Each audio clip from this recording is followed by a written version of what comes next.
Yeah, so my name is Bennett. I'm the co-president of Northeastern's Blockchain Club. We're super excited to have this event with you guys tonight. And I hope we all can come out of this learning something new, or at least challenging someone else's thoughts, I guess. So nice to meet you all. Okay, well, my name is Alex. Some of you guys may know me in the Zoom chat over here, but I'm the president of Bentley's Blockchain Association. It's so great to see all of you guys. This has been in planning for so long to have like this joint Zoom session between the greater Boston schools. So take the time to listen to what I have to say today. And at the end, if you guys have any questions, just feel free to ask anything. Hi, I don't know if my video is glitching, but I'm Ashley. I'm the co-president of the Babson Blockchain Club, and I'm losing my voice, but yeah, I'm very excited for this, so I hope you guys enjoy. Cool. Well, I guess since pretty much it's 5:05 and people are still entering in the room, I'm just going to start sharing my screen and let's get to it.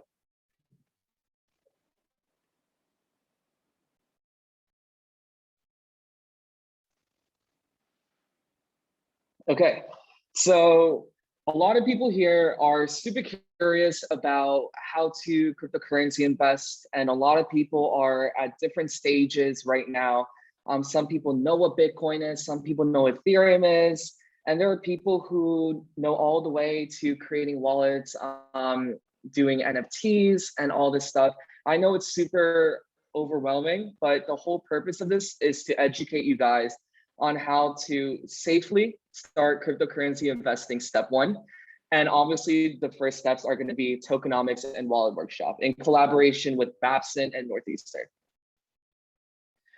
So today's whole entire presentation will consist of this. So I just went over introductions.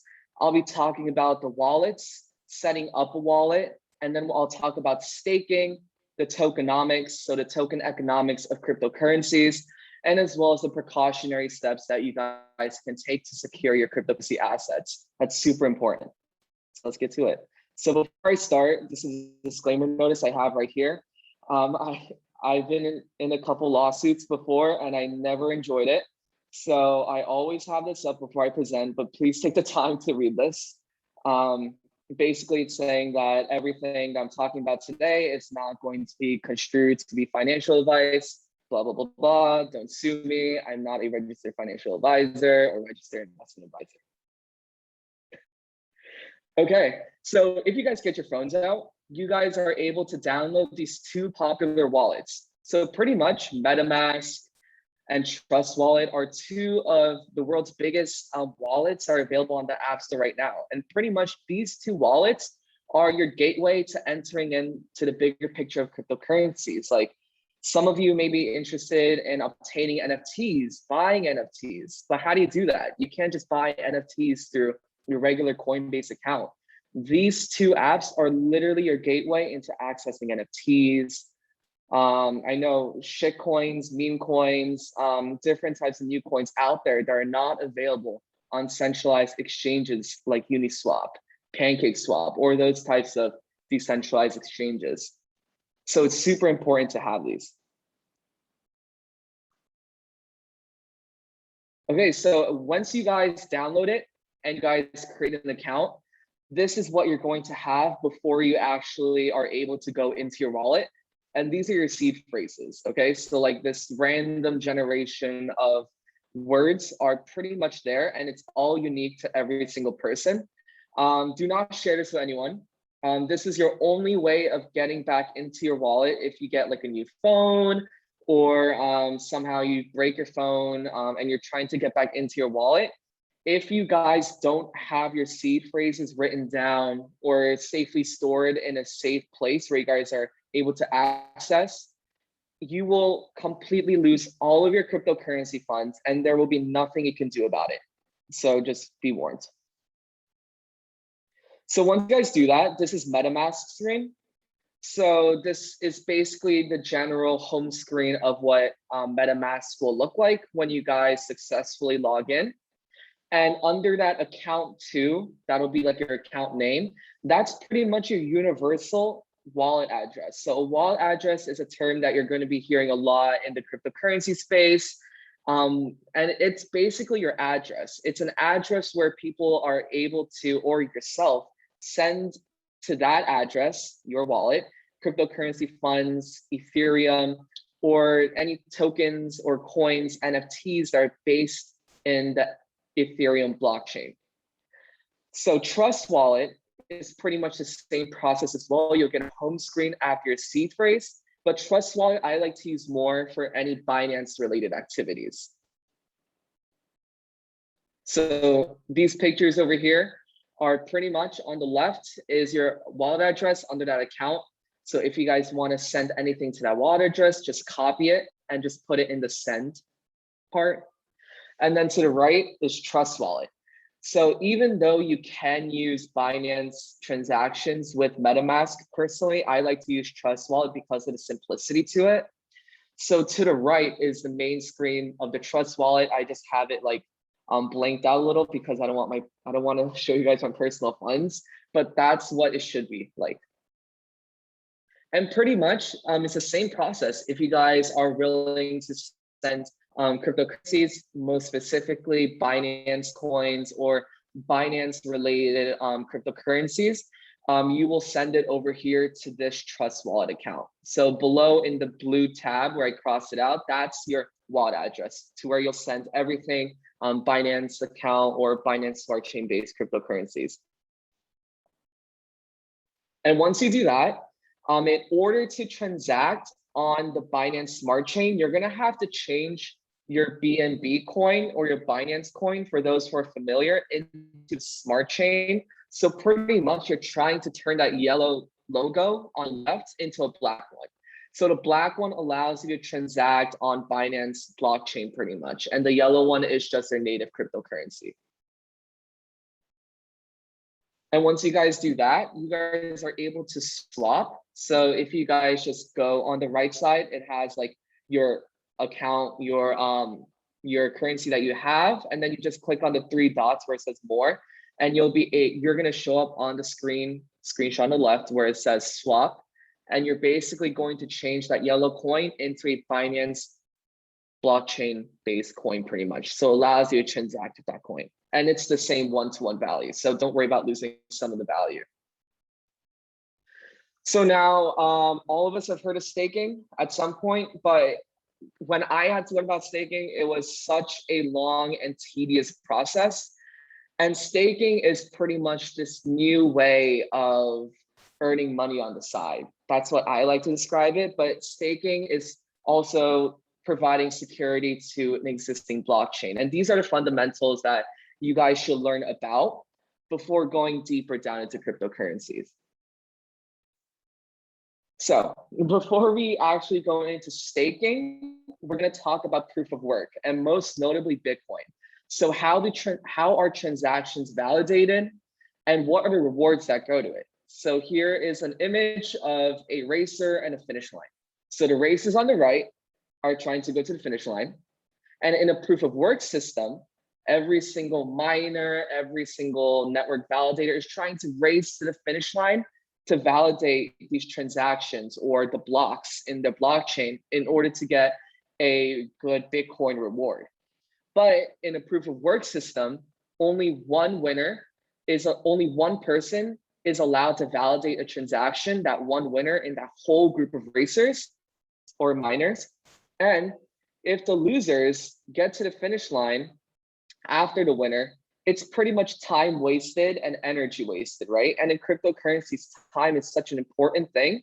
And wasting energy is so crucial too, because I don't want my electricity bill to go up. So if I don't get the reward, what was the point of me validating this transaction?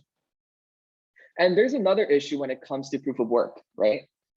So there's a lot of inequalities within this type of system. So on the picture to the left we're just gonna call them the super rich people, these companies that have facilities and super advanced mining graphics, these mining setups. And the person on the right is gonna be an average Joe like us. I don't know if any of us have any facilities for mining, but it's the reality of it, right? So if the people on the left validate all of these transactions because they have fancy software, they have more expensive software, more equipment, ideal conditions, these people are always going to be the winners of the race, no matter how many times we're going to try to validate a transaction on the Bitcoin blockchain. And this creates a huge inequality problem. So the process is extremely unfair.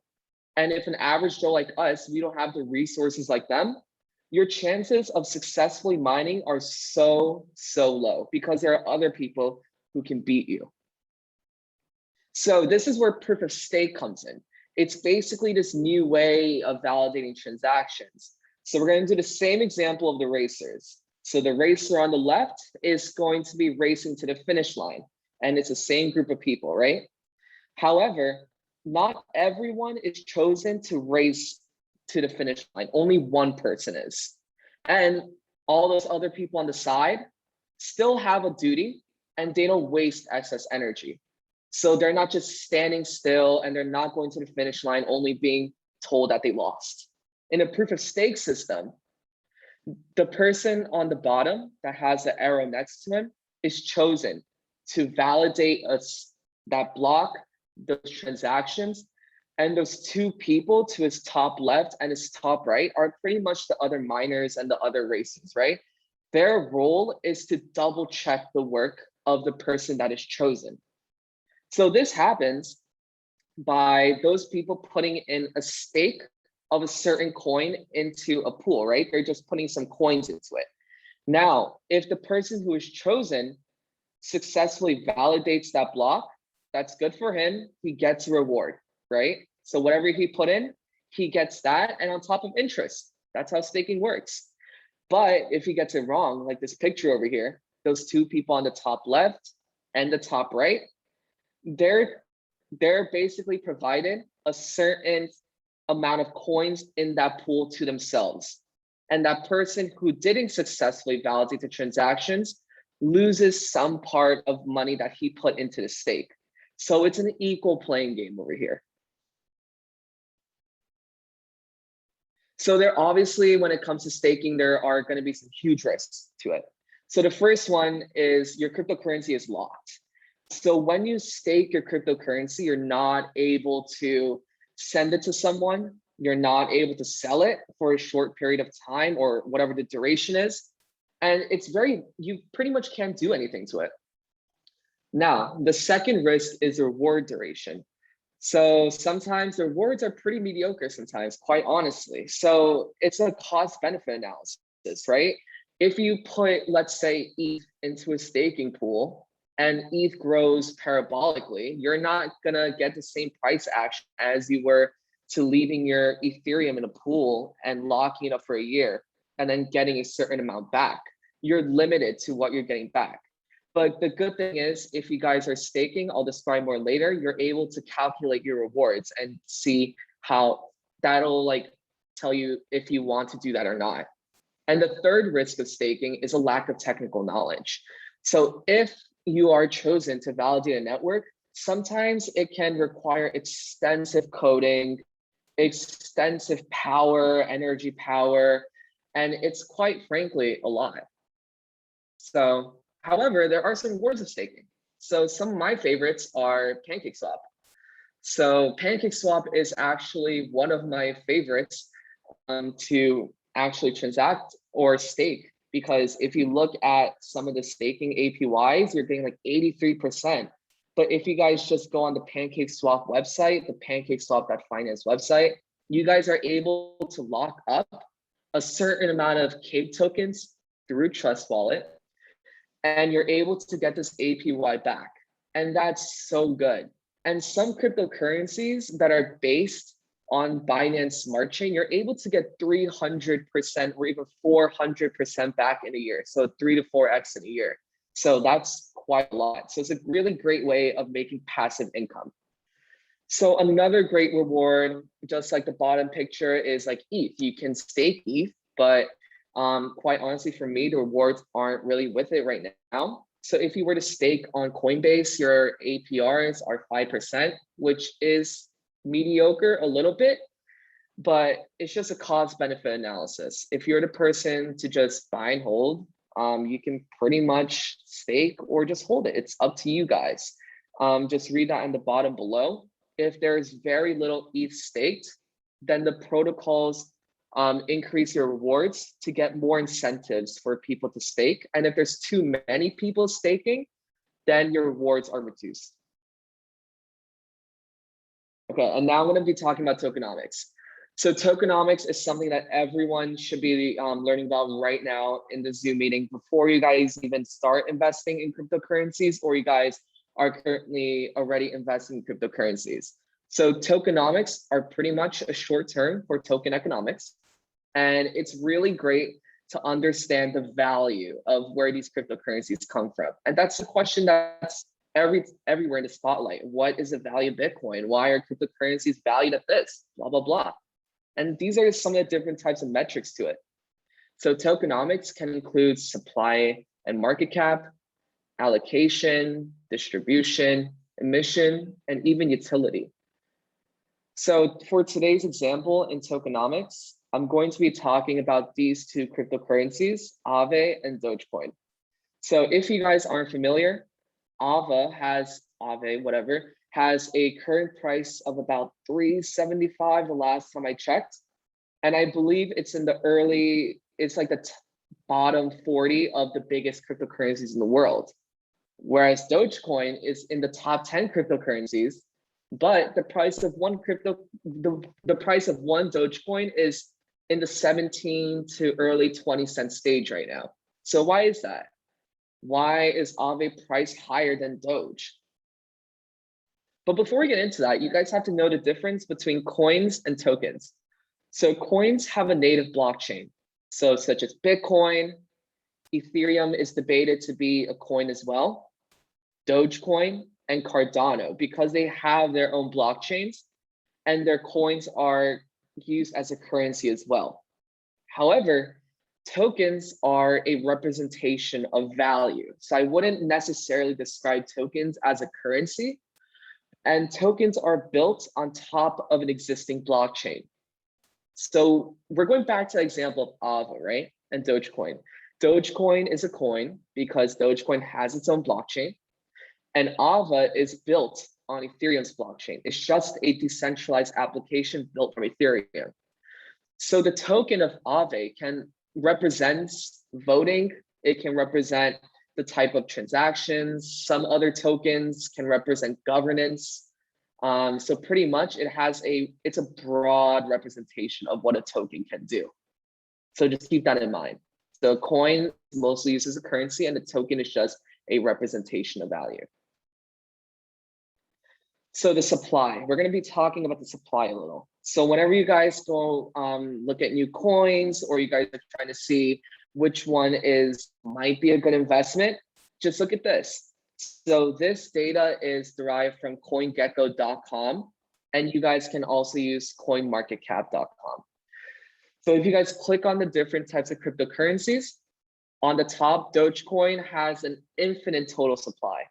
And to relate that with current use right now, that's pretty much like the fiat currency, the dollar right now. We're pretty much adding in new US dollars through stimulus packages, infrastructure bills. And when there's more introduced in a system, the amount of one is lowered. So I'll give another example. It's like the example of the apples that you have. If you have 100 apples and you hold 10 of them, you hold a lot of value to it, right? You hold 10% of it. Now, if I were to add in another 100 apples and I still have 10, the value that I had before is much lower than before. So pretty much, again, the more you add into the supply, the total value that you hold is lowered, or the individual price of one. Whereas Aave in the bottom, it has a fixed total supply of 16 million. So there can be no more than 60 million, which makes it deflationary.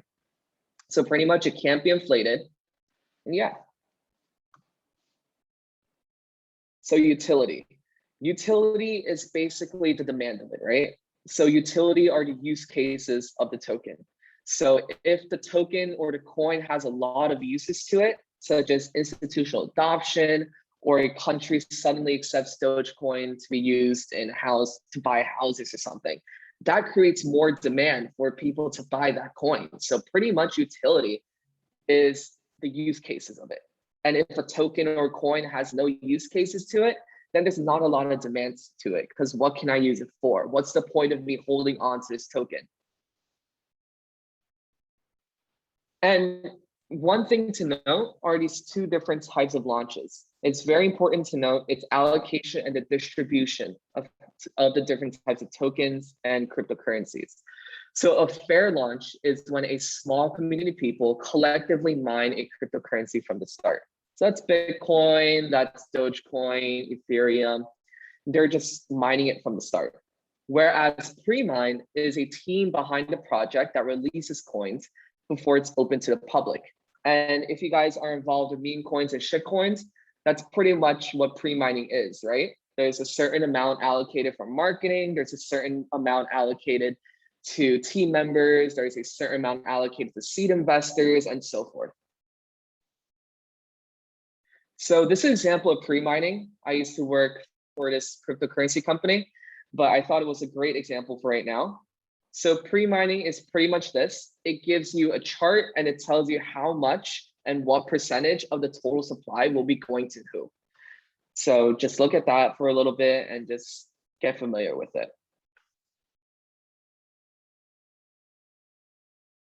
Okay. And vesting is pretty much how the token or the coin will be allocated over the coming months and years. So below in the picture is the same cryptocurrency project I used to work for. And this is how we did our vesting period. So it basically tells you how much will be allocated over the coming months and years for seed investors, for public sale, the team and advisors, how much will be going to mining and governance reserves. And as we talked about before, inflation is a super big issue. So any cryptocurrency that you have, check on it. What's the supply and demand of it? What's the circulating supply? What's the total supply? And I just wanted to mention this out because inflation and deflation are super important concepts in the value that it brings to a cryptocurrency. So again, as I say, just like Dogecoin, it has an infinite supply. So when more is added into circulation, the price of one is generally lowered. And deflationary cryptocurrencies, I'm going to say it again, like AVA, it has that set total supply. So there can be no more than 16 million. So it's really deflationary. And the last topic that I'll be covering today is wallet security. So after you guys learned all these topics and you guys are finally investing in your own time and you guys are really scared about all the hacks that are going on, all these types of phishing scams, scammers trying to get to your wallet account, your Coinbase account, your Binance account, and just transferring those coins to themselves, or even being victims of SIM swapping. Those are really big issues right now. And as we know in cryptocurrencies, once you lose what you have, you can't get back anything, right? So there's three different types of wallets I'll be covering. The first one is a software wallet. So the ones I have below are like Coinbase and Metamask. So Metamask is a software wallet because you can use your password, you can use a seed phrase to enter it virtually from anywhere in the world, wherever you are. Same goes for Coinbase. If Coinbase is allowed in some other countries, just go to those countries, log in with your computer, and you're able to access that. However, one of the downfalls of keeping your cryptocurrencies in a centralized exchange like Coinbase is like SIM swapping. If you guys don't have two-factor authentication, which I highly recommend doing, if people don't have a strong password, people really, hackers especially, they love to just guess random passwords. They love to check emails. They love to check anything that's been leaked or people's information, and they love going to cryptocurrency accounts first. So make sure you have two-factor authentication for that. The second one I have is hardware wallets. It's one of my favorites that I use. I personally love BC Vault. These are cold hardware wallets, meaning that you're able to store your cryptocurrencies on a physical device, like a flash drive or something, like your documents in a flash drive that you're able to carry around with you, put it in a computer, and then just look at those documents from any computer, right? So it's the same thing for cryptocurrencies. Just put your cryptocurrencies on a cold storage hardware wallet. Then you have to enter in a password for different types of tokens and coins. And in order to get into those wallets, you have to enter a password and then a PIN code. And it's one of the most secure ways of storing your cryptocurrency wallet. However, if you lose it, that's pretty much gone too. And the last type are paper wallets. So paper wallets are pretty much printed versions of QR codes that have your wallet to it, or pictures on the right where it has your seed phrases to them. And it's a common way for people to keep their accounts secure, especially when they create wallets. But if you guys lose these paper wallets, it's pretty much destroyed. You will never be able to get it back. So if you guys are going to go in this route, it's also the cheapest route. Just keep it if you guys have a PO box, put it in there. If you guys have a bank account with a vault in it, just keep it in there, or really some safe place to keep your papers in there. And that's pretty much it for today. So if you guys have any questions, just raise your hand. I'll be answering all of you guys. So yeah, I hope you guys enjoyed this presentation. Do we have any people who want to ask questions?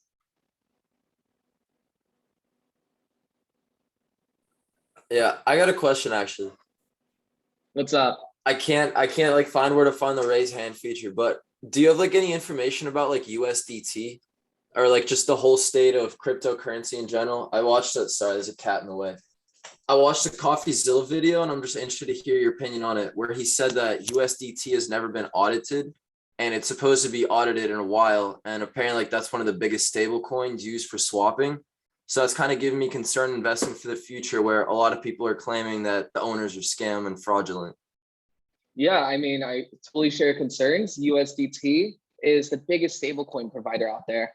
And it is audited, but it's not, in my opinion, fully audited. So a lot of their assets that are backed comes from cash securities, but we don't know where the rest of it comes from. It's pretty sketchy, I agree.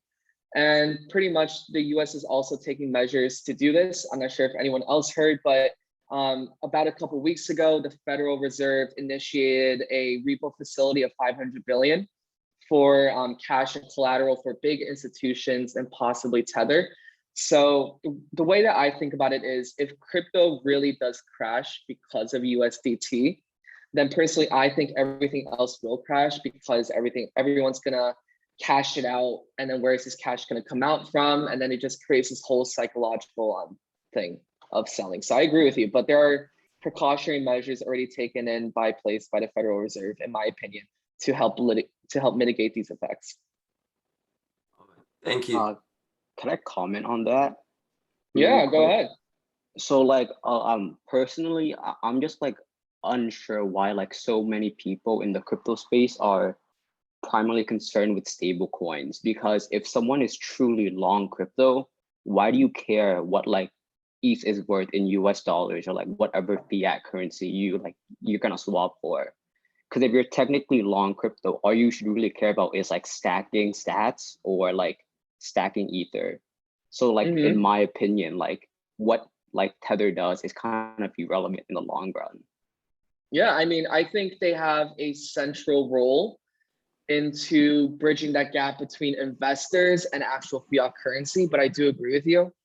People should be holding for long term, but that's really not the psychology of the market, right? There will always be people who want to sell much earlier after making a certain amount of gains, and they want to cash that out immediately. And there's nothing to stop those people from doing so. And also like your point with a paper wallet, I was wondering like, what's your take on just keeping it in Coinbase? Because personally, I don't see Coinbase, KuCoin, or Binance getting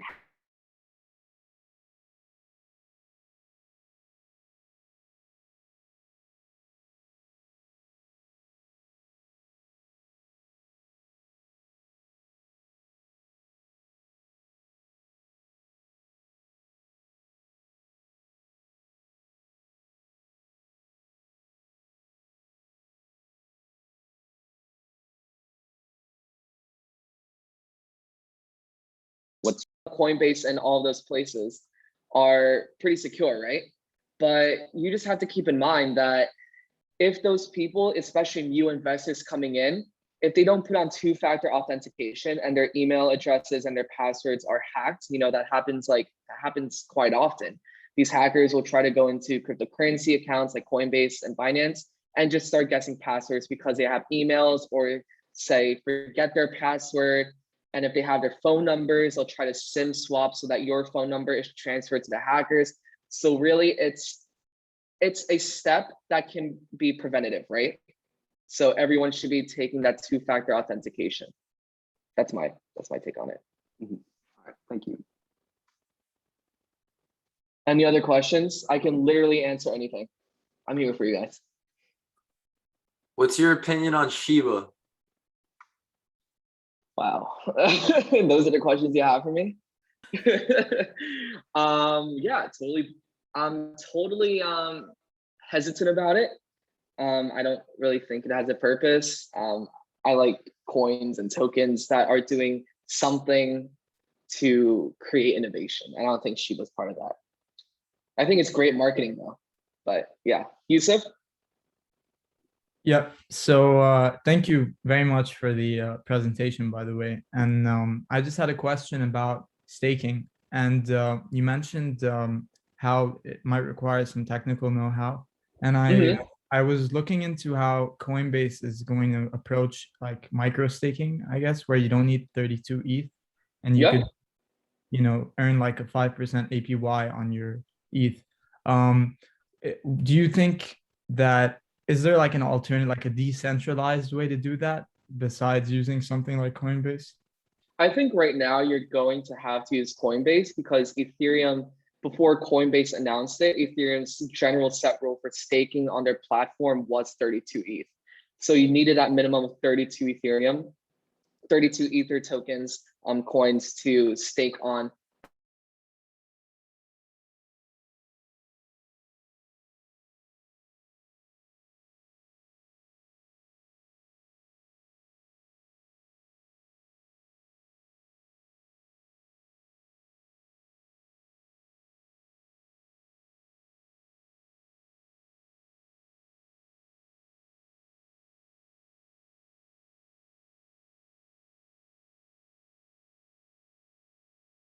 And because some of these don't issue 1099s for trading gains and stuff like that. It's all kind of self-compliance at this point. Maybe that's a different topic, but just kind of curious on your thoughts.